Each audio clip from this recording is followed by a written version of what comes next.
All right. Green Communities Canada acknowledges the many treaties and territories of Indigenous nations throughout Canada. We are grateful for the continued work of many First Nations, Métis, and Inuit peoples who are the original caretakers of the land and waters. In our work as environmental leaders, we have a responsibility to respect Indigenous perspectives and elevate Indigenous voices. I'd also like to acknowledge that I'm living on the traditional territory of the Anishinaabe people, which includes the Ojibwe, Ottawa, and Potawatomi nations that is recognized as Lake Simcoe Treaty 16 territory. And today we are joined by our guest, Jamie Southless, from the traditional territories of the Erie, Neutral, Huron-Wendat, Haudenosaunee, and Mississaugas, which are lands covered by the Dish with One Spoon Wampum Belt Covenant and Between the Lakes Treaty. Right, so welcome. My name is Nicole Roach. I'm the Active Transportation Program Lead at Green Communities Canada, working on the Ontario Active School Travel Program. For housekeeping items today, we would like to inform you that the session is being recorded and will be available afterwards if you miss anything. We ask that you remain on mute when not presenting or speaking. Closed captioning is enabled. And please use the chat function throughout the session to connect with the presenters and other people on the call. And questions will be answered at the end of the session with a combination of reading out questions in the chat and people speaking to ask their own questions.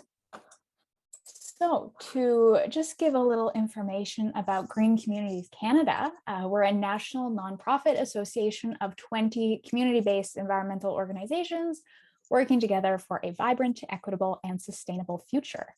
Our mission is to connect community-based climate action groups through a national network to share resources, inspire innovative programming, and elevate our collective impact.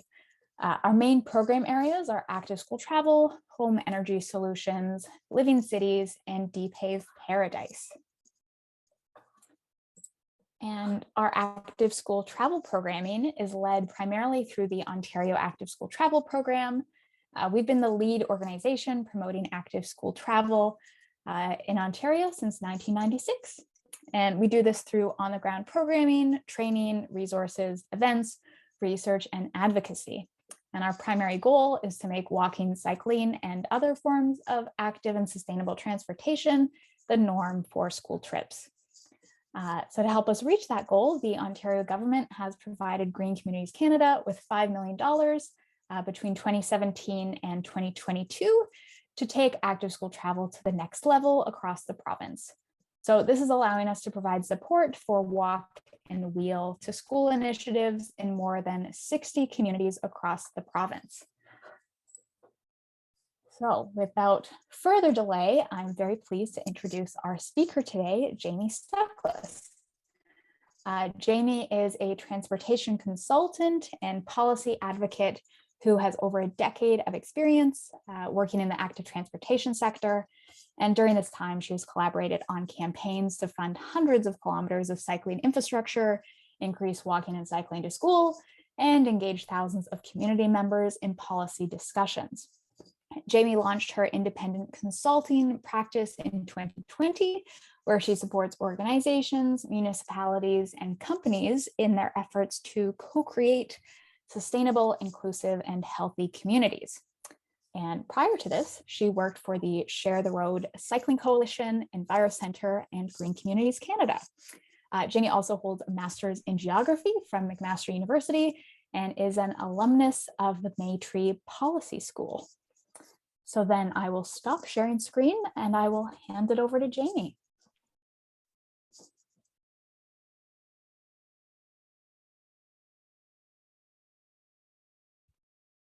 Great. Thank you so much, Nicole. Is everything looking okay with my screen share here? Wonderful. All right. Well, thank you so much for joining us today for a conversation about a project that I've really enjoyed working on with Green Communities Canada.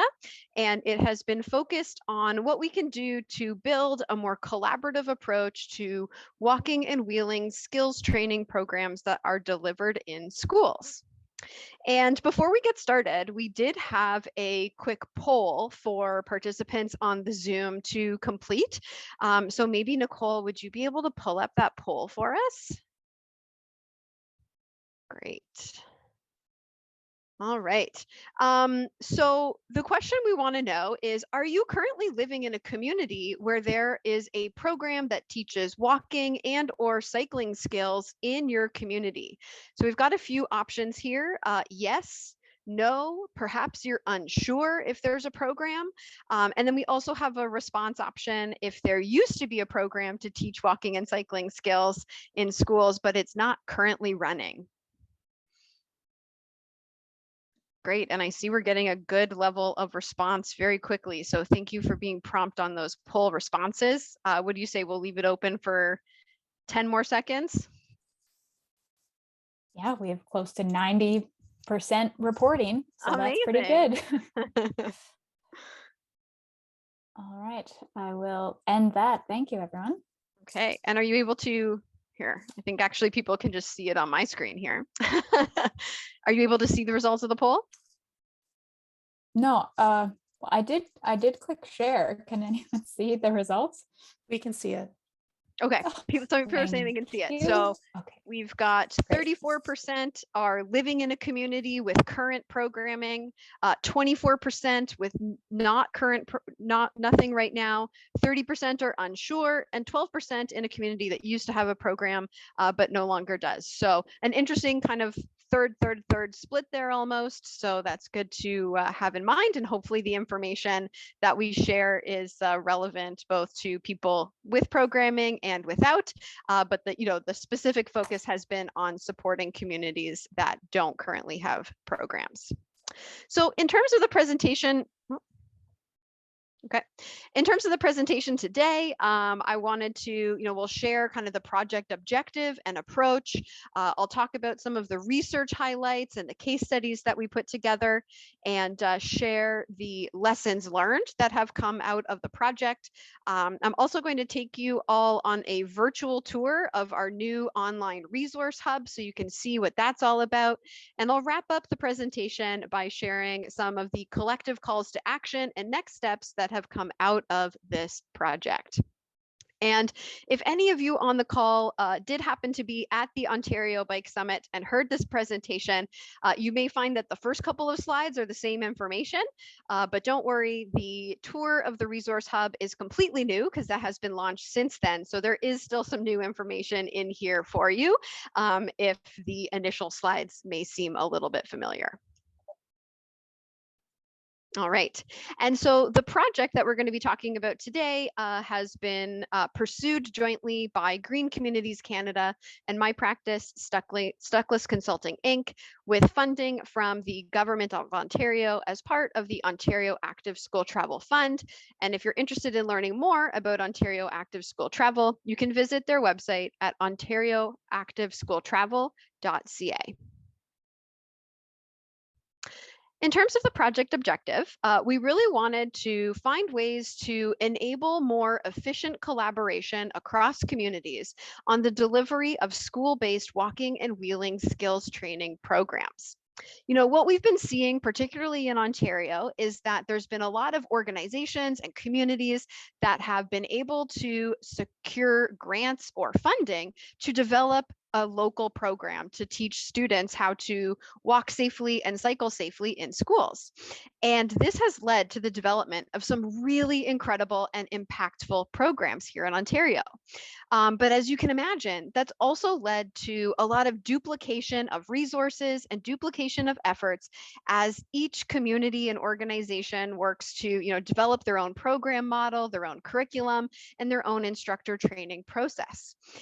In addition to creating duplication of effort, this approach has also unfortunately left the vast number of Ontario students with no access to programming at all because they don't live in a community where an organization has been able to secure that funding.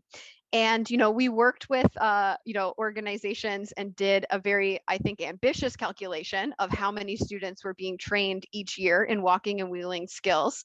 And it was less than 2% of Ontario students are currently being reached. So there is a little bit of reach and a little bit of, training going on, but overarchingly, most students are missing out. And we wanted to find ways to increase collaboration so that more students get access to this important information. And so the two deliverables that were pursued as part of this project were to conduct a best practices review and report back on the existing walking and wheeling skills training programs across Canada, and to also create an online resource hub and share curated content that would support the active school travel network in implementing local programs. And our approach to this project was really a collaborative one that placed a really strong value on existing expertise and existing best practices. And so with this in mind, we worked with 12 organizations across Canada that are currently delivering walking and wheeling skills training programs in schools. And each of those organizations completed a detailed online survey for us, outlining, how their program works, what materials they're using, and what challenges they're facing. And then all of us participated in a virtual discussion so that we could dig a little deeper into some of those opportunities and challenges that existed for programs across Canada. We also had the opportunity to review the program materials for those 12 organizations so we could get a stronger sense of what the curriculum looked like, what promotional materials looked like, et cetera. And then we also conducted community interviews with communities who did not currently have walking and wheeling skills training programs happening in schools, but who were interested in starting, because we really see them as being the target audience for the resource hub. And we wanted to understand how this project could support their efforts to start a new program. And in terms of the 12 organizations that contributed to this project, I really wanted to give a shout out and a special thank you to all 12 of them.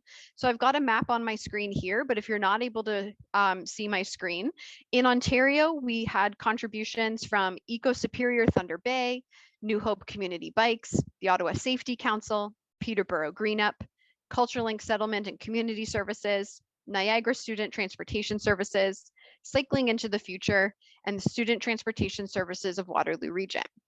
And because we wanted the opportunity to learn from organizations outside of Ontario as well, we were also joined by the Ecology Action Centre in Nova Scotia, Velo Quebec, the Green Action Centre based out of Winnipeg, and Hub Cycling based out of the Vancouver area.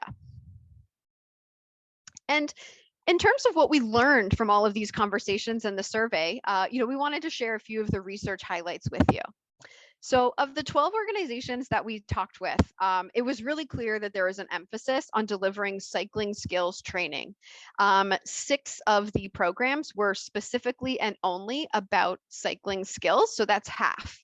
Only 2 of the programs that we looked at were specifically about walking, and the remaining programs were a mix of both walking and cycling information. So although we are kind of starting to see some walking and multimodal programs, the real emphasis to date has been on delivering cycling skills training specifically. Another thing that we really, we maybe expected going into this project, but really became clear as we looked into the details of all of the programming, was just how separate things are in Ontario. As you saw on that map, we had 8 programs in Ontario alone participate in this project, and they were all fairly distinct programs.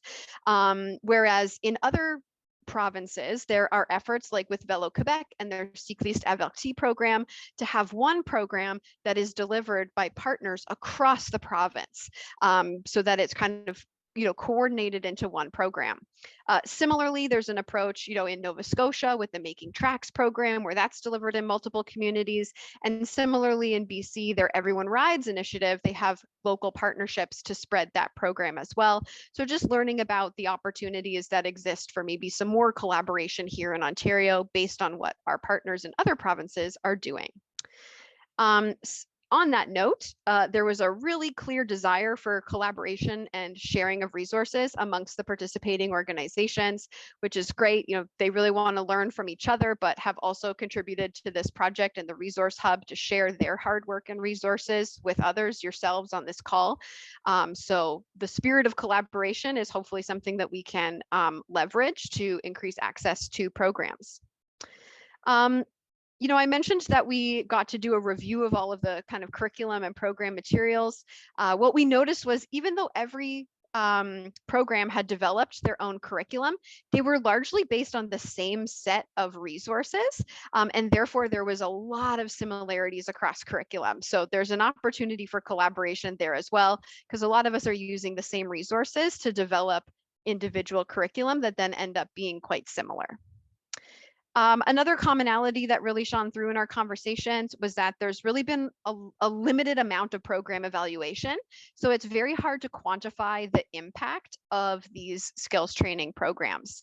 Largely, the lack of evaluation has stemmed from a lack of resources to do evaluation, but it was also noted that it's a real challenge to work, particularly if you're doing evaluation with an academic institution, to collect data from children and youth can be quite a challenge. So oftentimes it doesn't happen. So there's a couple reasons there why evaluation isn't happening quite as much as we'd like it to. Not surprisingly, another key theme that came out of these conversations was that organizations felt like the expectations and the demand for their program was greater than the resources that existed to actually get the program done.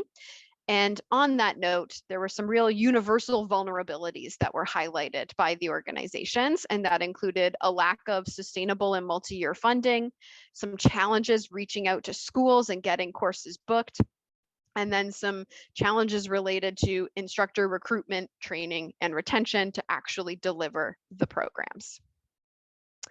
So out of all of this, we developed 6 case studies because we really wanted to highlight, even though there were some common challenges and themes, there was a lot of creativity and engagement amongst the 12 organizations to address those challenges. And so we put together 6 case studies that can hopefully serve as inspiration to you and your communities to address some of the challenges that you may be experiencing. And so I'm not going to take you through each of the case studies, but what I will do is show you where they are located in the Resource Hub when we do the tour of the Resource Hub. But each case study is essentially a one-page snapshot, describing the challenge, outlining how it has been addressed, and providing at least one and sometimes 2 concrete examples of programs, the tactics that programs are using to address that challenge. And the 6 themes that we looked at with these case studies were how organizations are already sharing curriculum across jurisdictions, how organizations are getting their programs incorporated into local school programming, what organizations are doing to coordinate on multimodal training to get more walking information in there as well. How organizations are working to prioritize equity in the instructor recruitment and training process. We also looked at what it looks like when transportation consortia actually lead the development of these programs. And then we close with a case study on a coordinated instructor training approach that is currently underway in the United States, led by the League of American Bicyclists, and what it looks like when there is one instructor training available for everyone across the country. So I'll revisit these case studies when we get to the Resource Hub tour as well. And the last thing I wanted to share before we do the Resource Hub tour is the lessons learned that came out of this project. So as was mentioned, we had 12 lessons learned, and I'm not going to go through each of the 12. There is a summary document for that in the Resource Hub, which I will point out to you. But what I did want to do is take just a couple of minutes to highlight a couple of the key lessons learned that may be of most interest to the people on the call today. So the first lesson learned that we're really trying to get the word out about is this idea that there's no need to reinvent the wheel. If you are looking to start a skills training program in your community, the resources, the tools, and the expertise exist to help you get things underway. We're really encouraging people, don't think about spending those initial resources on things like developing a new curriculum, borrow curriculum, replicate existing models, and use those resources for program coordination or instructor training or the many other expenses that come along with these programs. On that note, another big lessons learned was just about kind of the importance of securing funding, and really it might be more funding than you're expecting to do the project. We were able to do a high level analysis of the budgets of the 12 participating organizations and really highlight that there's a need to secure funding for things like program coordination, paid instructors, marketing, the purchase of equipment, the maintenance of equipment, storing equipment, and getting insurance for your program. So we'll touch on this a little bit more when we get to the program expense mapping tool in the resource hub. We really were able to learn from organizations, particularly about some of the unexpected costs that came out of their programs. I also think there's maybe somebody who's not muted, and maybe they could be muted. There's a bit of background noise coming in. In terms of target age and the duration of the courses, this is something that often gets talked about. We can really focus on what's the best age group to teach these skills to, and how long should the courses be. And what we learned from the 12 organizations delivering programs is there's a wide range, and it really depends on who your contacts are and what your program goals are. When it comes to target age, we really saw programs being delivered from kindergarten all the way to grade 12. There were some trends and differences. The programs that were focused on cycling only were a little bit older, usually grades 4 to grade 8, with a real focus on grade 6. And walking only programs were a little bit younger, starting in kindergarten and going to grade 2. There's an opportunity, depending on your capacity and your reach, to reach out to any grade. We weren't seeing like a clear rationale for any one specific grade, but we did see programs being delivered from kindergarten to grade 12 successfully. So that was an interesting takeaway and lessons learned for us. A really important point that the organizations participating in this wanted to share was the importance of including on-road learning, both for walking programs and cycling programs. This gives students the opportunity to take what they have learned in class or on the playground and actually go out and employ it in a real world scenario, and that really enhanced the learning. So this was something that organizations encourage you to focus on, is making sure you can get that ability and that permission to take students on road and reinforce those messages. And lastly, another thing that there was kind of almost universal agreement on amongst all the organizations participating was the importance of providing equipment to students participating. So this includes things like helmets, scooters, and bikes. A recommendation is to try to provide that equipment for everybody participating in the program, so that you know that everyone has access to equipment that fits and that is functional. And then also, making sure that there is a maintenance component of that as well, so that if you're bringing bikes or scooters to a school, they are well maintained. But it gives you that confidence, instead of having to spend the first 2 hours fixing everyone's bikes, you're bringing well maintained bikes to the program. So now I wanted to switch gears and take you over to the resource hub that we developed, where kind of all of this information and more is stored. And so if you want to visit the resource hub, I'm going to visually show you on your screen. So if you want to just save this address for later, we're going to be visiting ontarioactiveschooltravel.ca. And I'm just going to switch the screen that I am sharing here for you.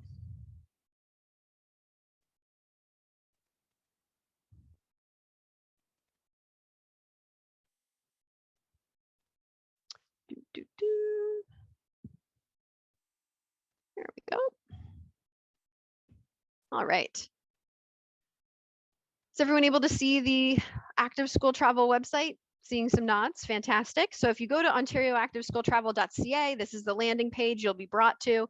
If you want to find the hub, navigate to the Making It Happen menu item, scroll down, and the resource hub is right there for you. And you'll be brought to the resource hub. So what we've done with this resource hub, it includes lessons learned from existing programs, tools to help you scope out your program model and budget, information on potential funding sources, as well as vetted transferable curricula that you can use in your own community. And so a lot of the initial content about why we developed the hub, I've just covered in this presentation, so I won't take you through that. But I just wanted to highlight, we've kind of tried to divide the hub into 4 sections to guide you through the process of maybe mapping out your program and developing that grant application or partnership proposal that you need to get the program underway. So in section 1, we look at some program foundations. In section 2, we look at program expenses and funding opportunities. In section 3, we look at the program materials that are available to you. And in section 4, we look at some instructor training and recruitment tips and materials. And so I'm not going to take you to every single document that we've put in here. I encourage you to visit the resource hub on your own time, but I did just want to show you the general outline and some of the tools that are in here. So the first one that I'll show you is the first one that we hope that you will click on, is the program planning checklist. And this is really the document that we're recommending. If you're trying to write a grant application and map out your program, print off this document and take notes as you go through the resource hub. And hopefully this can serve as the foundation for that actual grant application that you're writing to get started. And so, we take you through some things like pre-planning your program goals. It's really important for you to know, what are the actual outcomes that we want for this program? Are we just looking to share information, or are we hoping for actual skill development and experiential learning? It's also important to kind of understand like how many students and how many schools you think you might be able to reach each year, which will help you with the budgeting process. We also take you through some kind of basic questions around like program foundations, and then we try to tell you where you can get that information.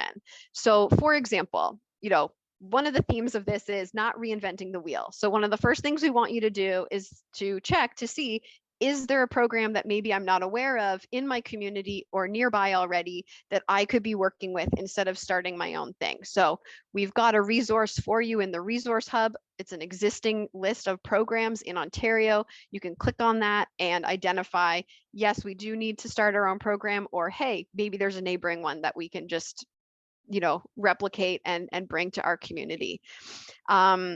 Similarly asking you questions about what's the focus going to be. Do you want to be multimodal, walking only, cycling only? And again, you can go, there's, lesson learned number 4. We'll share you some more information with you on that, as well as case study number 3. So we're just kind of trying to get, these are questions that we were thinking of when we were doing the program and heard from other organizations that are important to think through. So just prompting you and then giving you the information that you need to identify how that's going to go. So, we've also got questions here. You get to the program expenses. We've got an expense mapping tool that walks you through what you might want to consider, as well as what the available funding sources are. So again, this document's really just for note taking as you go through the resource hub, but hopefully it's a helpful guide for you. I also wanted to point out, we hope that as part of this process, you'll check out our lessons learned report. It lives here online in section 1. You can read the full report that we've produced and get lots of great information. If you want just kind of quick access to our 12 lessons learned or our 5 collective calls to action, they are there as separate documents as well. And the last thing in the foundation section is the case studies that I promised I would return to. Like I said, we had 6 of those, and I'll just click on the first one here to give you a sense of what they're like. So they're really just a 1-page snapshot. So this one is about sharing curriculum across jurisdictions. We've provided a brief description of the case study, the key takeaway. We've provided some examples. In this case, New Hope Community Bikes is doing some amazing work to share their existing program across Northern Ontario. And then each case study has a link to learn more information about the example program. So hopefully you can check out all of those case studies or the ones that pertain most to you. I'm going to jump now to the program expenses and funding opportunities section. And show you the program expenses mapping tool. We've provided you with 2 formats here. If you want something to print off and just work on manually, we've got a PDF, but if you prefer to work in something that's more of like a budgeting tool that's going to tally things for you, we've also got an Excel document, but I'm going to open up the PDF document because I think it's a bit easier to look at. So like I said, this is kind of just based off of the high level budget analysis that we did of the 12 organizations that are currently running programs, as well as the advice that we received from them.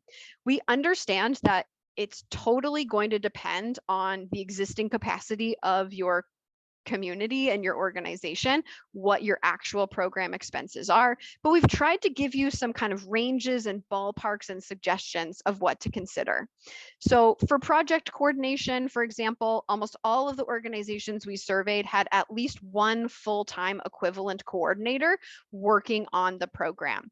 So the amount that that person would be paid would depend on, the pay scales and rates for your organization and what existing capacity exists. But we've tried to give you kind of a range to work from.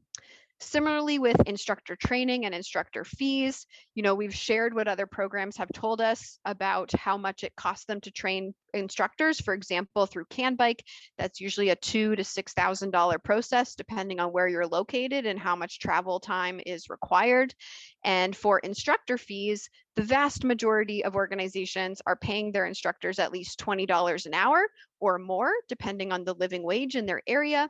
So hopefully just giving you some baselines to get started. Equipment purchase. It was recommended that, yes, you can get some cheaper bikes, but they might require a lot of maintenance and replacement over time. So we actually received the recommendation that you should look to spend probably about $800 a bike, but that will last you for longer. So again, just giving you that sense of how much this could all cost. Where are you going to store your bikes in the winter? Do you have access to a garage? Do you need to rent one? Things like that. And then similarly looking at, the range you might need to expect for program supplies, marketing and promotions. If you need new insurance, generally that might start around $3,800 per year. And then some suggestions around project overhead. So a lot of this is going to depend on the capacity and, existing resources at your organization or community, but hopefully it's a good place to start. And then once you figured out how much you might need for this program, we've also created a handy list of potential funding sources. Like the Resource Hub, this is mostly focused in Ontario, but hopefully there's still some value in some of this for organizations outside of the province as well, if that's where you're joining us from. Moving right along, program materials. I know there's a lot of focus on kind of what's the curriculum going to be for the program. And so we've generously received 2 organizations that have said, yes, the curriculum that we have developed can be shared with other organizations. So we have one walking program based in Ontario and one cycling program based in Ontario. And if you are starting a new program, you are, encouraged to reach out to them and use their curriculum instead of investing time and energy in creating your own from scratch. And so what we've done, I'll just show you the walking skills training curriculum. What we've done here is provided you with a summary. We weren't going to post all of their curriculum documents on this resource hub. But we wanted to give you a sense of what each program might look like. So for the walking one, we're recommending the Sidewalk Smarts program. We share a bit of information about what that program actually is, the target audience, how long the course is, some of the key elements that you'll need to consider for the program for your budgeting and expense mapping, and some information on how the program is actually delivered, and then a link to the website so you can learn more. There's also just a little note here. We want to make sure that, there's like almost, I think there was over 100 people that signed up for this workshop today. We don't want, our great program contact at Sidewalk Smarts to receive 98 emails in the next hour requesting the program documents. Please don't start there. We're really encouraging you to kind of work through your program mapping and expense mapping and funding options first using this summary. And then if you're ready to move forward and go to that next step, please do reach out about the curriculum, but don't let that be your first step. And so we've got the same thing for cycling as well, but I'll let you check that out on your own. And then we've also got some great information about making the connection between these programs and the school curricula, which can be very crucial for pitching your program to schools. And lastly, we've got a section on instructor training and recruitment. We've got some tips on how various programs are training their instructors, either with their own in-house model or through the CanBike initiative. And, we've got a link to the CanBike website, to all the master instructors, how much you can expect to pay on that. All that's in the instructor training tips document. We also had 2 organizations generously shared their job postings so that you can get a sense of, okay, how much are people being paid? How many hours are they being asked to work? What does this job as an instructor actually look like? And then we've also got some information about instructor training ratios so that you can get a sense of how many instructors you might need to train the number of students that you're looking to train. And that, in hopefully a fairly quick nutshell, is the resource hub. And I'll be happy to take questions about it from you at the end of the presentation. So I'm just going to stop my share again and go back to my presentation slides one last time.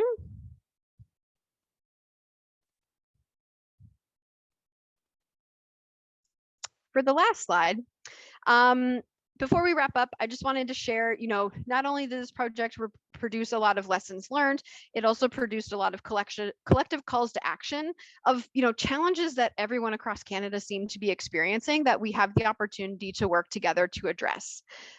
So we see that there's an opportunity to work together to secure some sustainable funding. And to collaborate on challenges like instructor recruitment and training. Perhaps this isn't something that needs to be done always at the local level. We could have some sort of provincial or national collaboration on that element. We also heard from participating organizations that there's a lot of support for ongoing knowledge exchange. As you probably have experienced yourself, this is, you always want to reach out and learn from your peers and what other people are doing, but that's often not the number one thing on your to-do list, and it can very easily fall by the wayside. So there's a lot of support expressed for, a network where this information could be shared on a more regular basis with support so that it wasn't just up to each individual community to stay in touch with each other. We also heard and see an opportunity to work together to increase parent engagement and be sharing more information with parents about walking and wheeling skills training. And lastly, we see an opportunity to work together to explore a collaborative evaluation opportunity.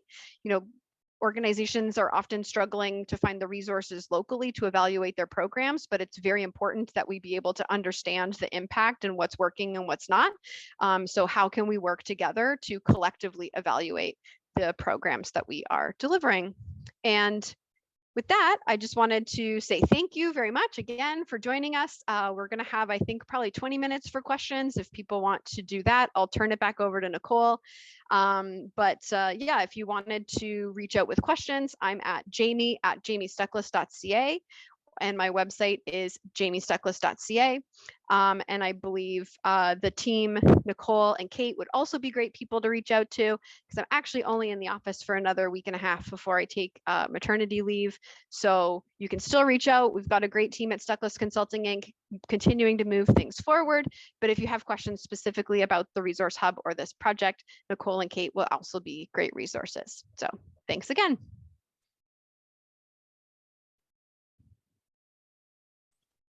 Thank you so much, Jamie. I hope everyone got a lot out of that and are going to go check out the Resource Hub. There's also a link to the Resource Hub in the online event page on Eventbrite, and was also included in the reminder emails that went out before the session. We can also post it in the chat, so lots of different ways that you can access that. I have a slide, but it just says questions, so I don't really feel the need to put it up right now. So for taking questions, we're in a meeting format, so it can be a bit more casual. But if people have questions, they can go in the chat and then I can read them out and Jamie can answer them. Or if anyone feels comfortable to ask a question with their voice, then you can just use the raise hand function. So if you're not familiar with how to use that, at the bottom of the screen, there will be an option for reactions. So it's a little happy face with a plus sign on it. So you click on that and then it says raise hand. So looks like that. I just did that and then you move to the front. So we have a first question from Tina. Was there any sense on whether high school students were identified in walking training? Great question, Tina. Yeah, so I think that if I'm remembering correctly, high school students were being engaged, particularly in Toronto, in cycling programs, but not in the walking specific programs. The walking focused programs were really looking at students in grade 2 and younger. And then the cycling programs were for the older groups. And there were a couple communities doing high school students, but really the overwhelming focus has been on elementary students for all of this type of training.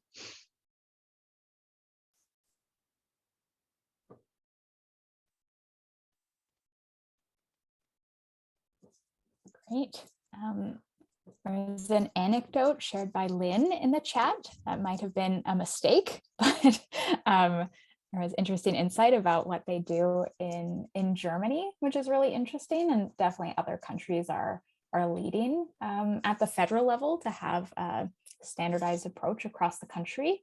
That doesn't exist in Canada yet.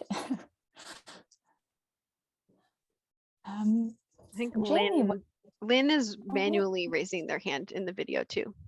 Oh, Lynn, go ahead. Hi, can I just jump in? No, the story wasn't a mistake. The grade 6 afterwards was a mistake.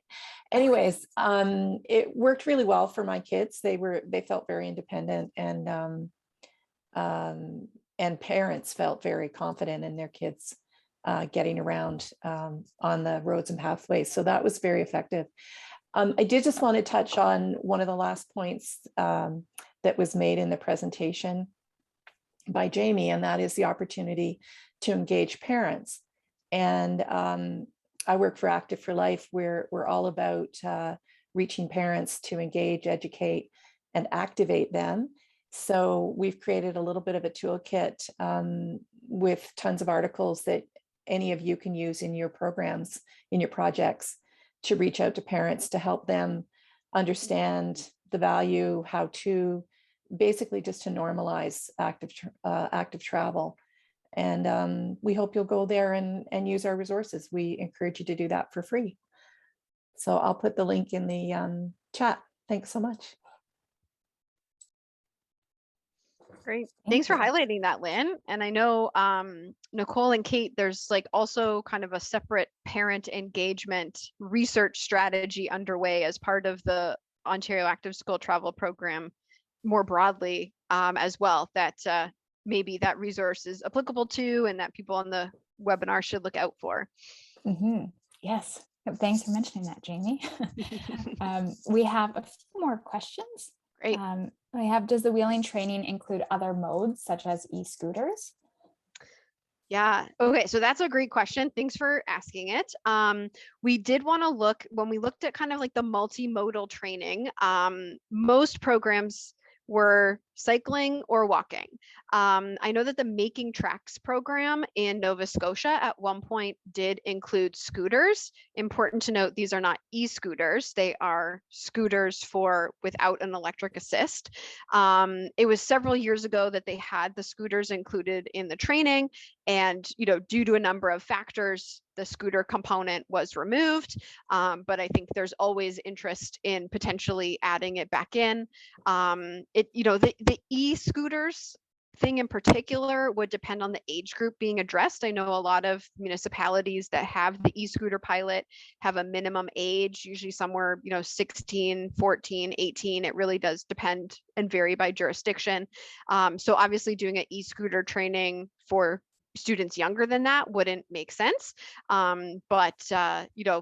I think certainly we are seeing an increase in scooters being used to kick your way to school. So an opportunity, I always think there's always opportunity to expand and include more pieces if there's the resources there to support that. Mm-hmm. Great. Next question, is anyone offering fee for service on a provincial level? Capacity to create this program is limited, but I would like to present schools with a plug and play program. Yeah, thanks for the question, Amy. I know that kind of in the sharing element, it really depends on the program. like I said, New Hope Community Bikes has been very open and generous with their Ride Smart program and just kind of sharing that. I think that Cycling into the Future, based out of Waterloo, has started a bit more of a fee-for-service sharing model.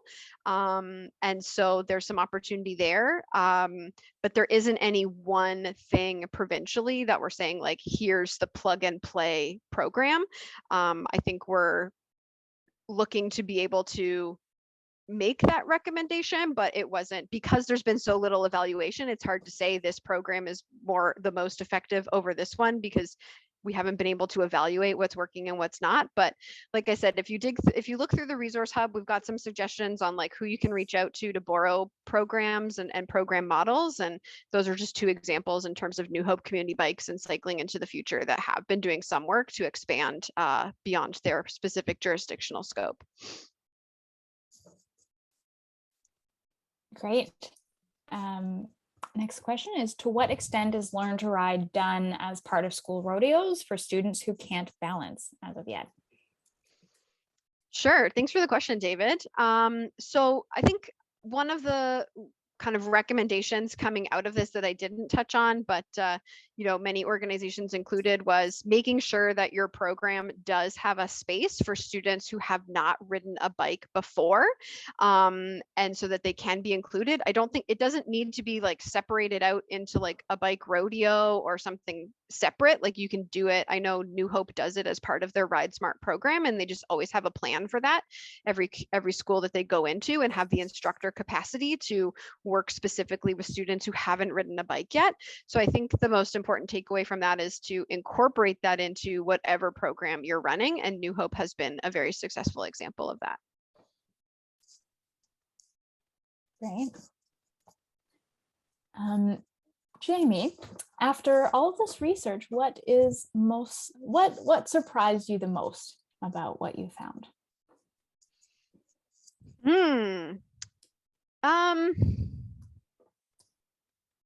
I'd say maybe somewhat, going into this, I thought maybe like, hey, we're going to do all this research and talk to all these programs, and then one of them is going to be the like shining example that comes through, and I'm going to be like, hey, everybody, we should just like all invest in doing this one program. And that's obviously not what happened, and it became, much more complicated. And I think it was just, just getting that understanding and talking to all these 12 organizations across the country, just seeing there's so much innovation happening, but so little opportunity to share across provinces or across jurisdictions. So I think like the expertise, like collectively, I think we have this amazing program, but it's been divided up into, a bunch of different programs that then are learning from each other and learning from their experiences. So I think that was kind of like a surprise, because I thought there might be a more obvious like candidate to be the quote unquote, as was said in the chat, plug and play model, but there isn't. Like, everybody's doing such a great job of running these programs. I would say one of the kind of exciting pieces that I wasn't super familiar with before this project was what's happening with the BEST program in Winnipeg.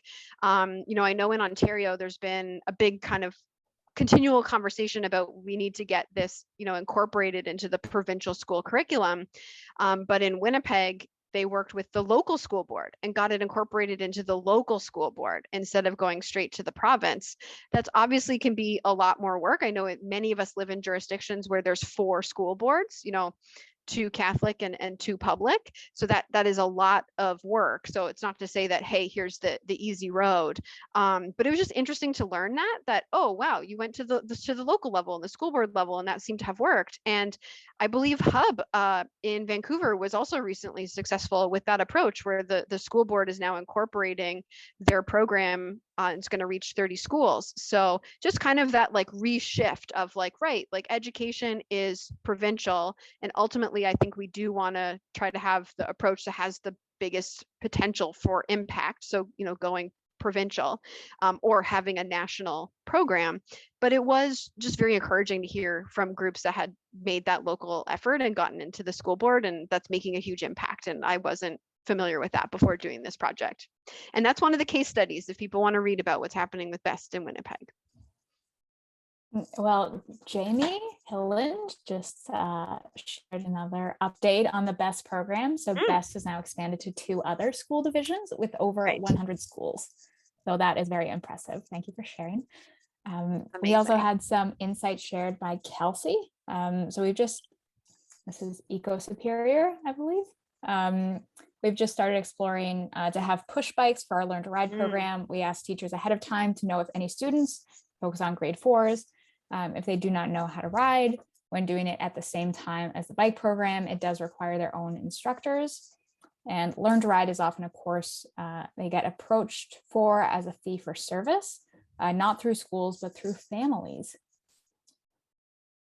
That's cool. And I think it raises an important point that like we were very focused on what's happening in schools, and some of these programs were specifically developed for schools, but they often are embedded within an organization or an approach that is taking a community-wide approach. So while, for example, hub cycling in BC has like a school specific program, they also have a number of community programs as well too. So there can be that bigger community picture with a school focused program. Is there any positive partnerships established with the MTO Public Outreach and Education Office with schools in Ontario? That's a really great question. And I know, the MTO has been engaged in various levels. They also published the Young Cyclist Guide, which was used and referenced by many of the programs who developed their own curriculum. That was a quite popular resource, even outside of Ontario. I'd also highlight that the MTO provided much of that initial funding that led to the development of all of these programs. I think that was back in 2015. There was a fund specifically for supporting communities in either training instructors or starting education programs. So they were the seed funding for a lot of these programs, but there hasn't been, to my knowledge, and if somebody else has more recent knowledge, it's been a year or two since I've kind of been engaged on the MTO side specifically, but there hasn't been like an ongoing process, I think.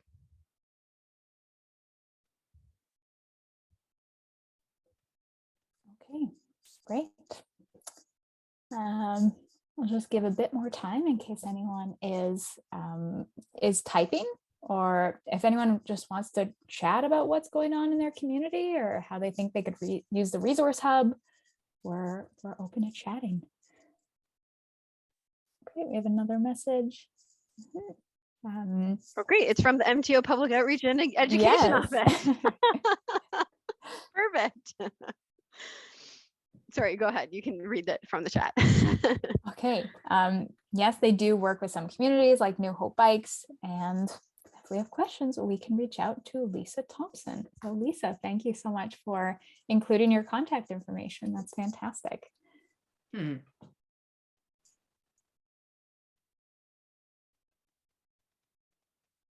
a few more things in here. Yes, lots. Okay, trying to keep up.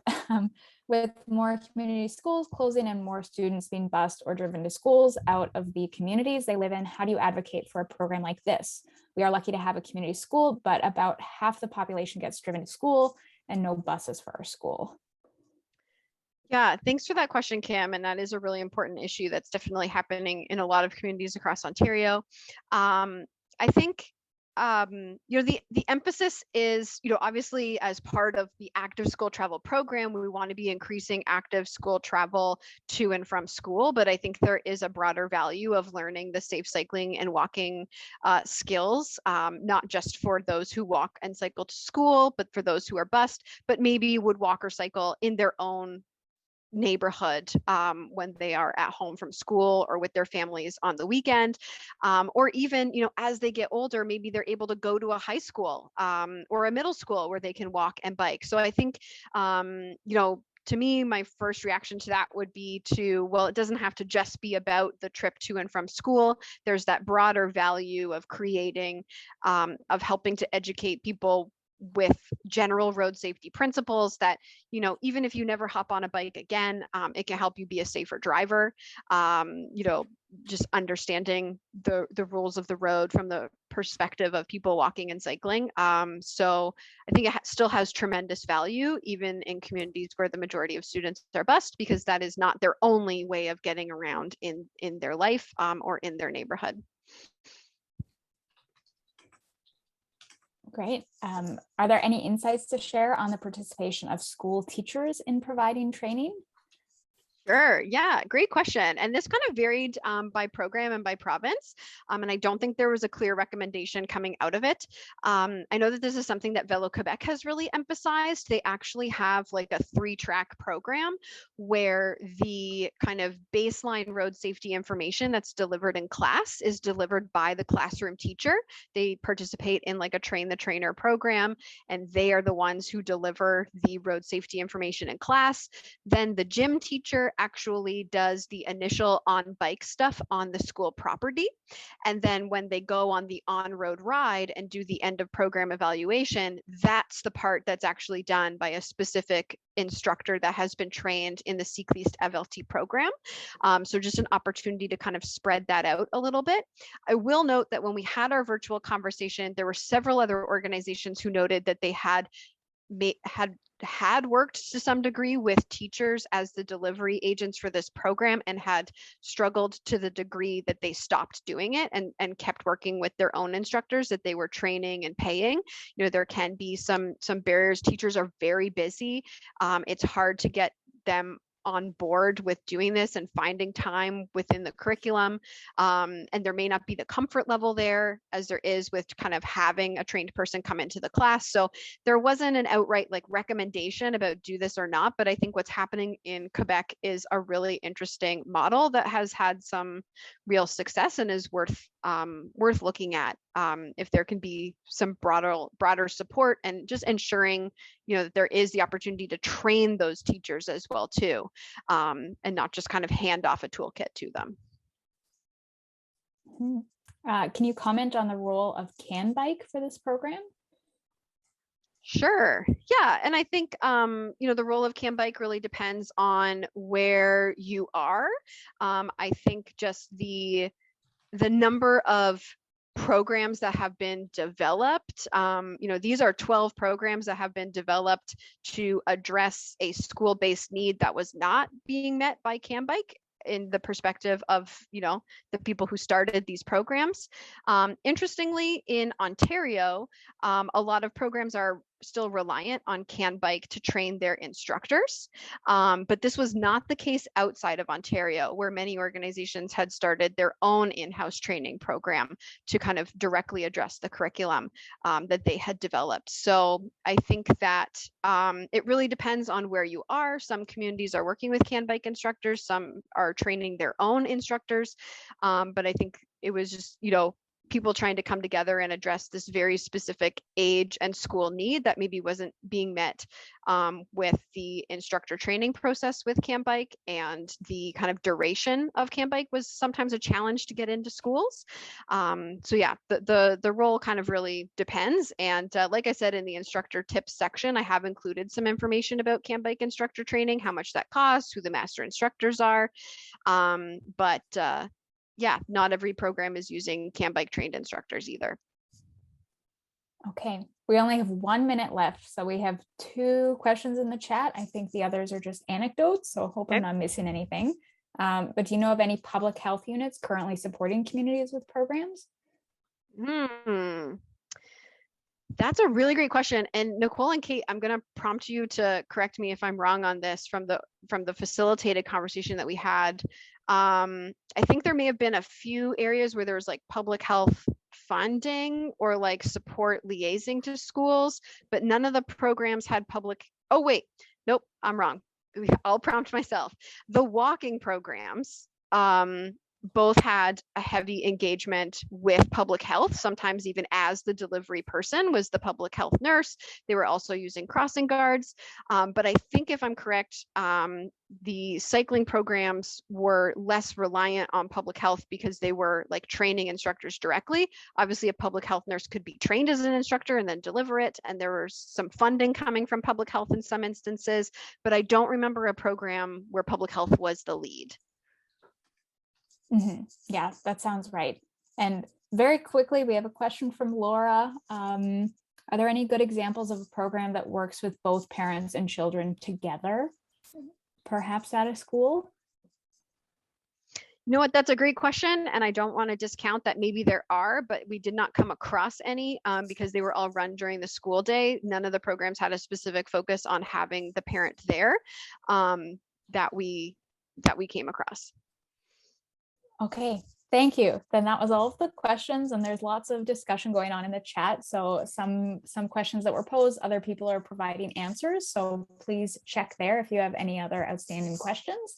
If you have any questions, you can contact us at Green Communities Canada or Ontario Active School Travel, and we encourage you to stay in touch via social media and newsletters. And we will be sending out a recording of the session to everyone that registered. So if there's anything you missed, you can watch it again. So thanks everyone for joining us. This was a really fantastic session. Jamie, thank you so much for presenting. And thanks to everyone for contributing through the chat and making it such a lively discussion. So we will close out the session then, and I wish everyone a wonderful day. Thanks so much.